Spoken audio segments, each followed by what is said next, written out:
Rachel, okay? Recently, there are some fans asked me, how do I extend the life of the larger LED screen? Today, I will give you a brief introduction of 2 points.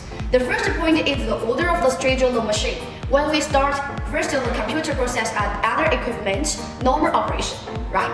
We then put the larger screen's power so that we can timely find whether the screen, can be normally lit. In the shutting down times, we first turn off the screen, right? And let you close our computers and other equipment. If we only turn off the computers without turning off the screen, our company will have a high highlight situation, And if the light burst is easy to damage, the second point, is that we switch on and off the distance, the gap time. It is recommended to be more than 1 minute, right? The third point is our screen in the all white state. We do not turn on because at this time the current is very large. Everybody, if there are other situations you want to know, just comment, let me know. Waiting for you. Thank you for your listening. Bye.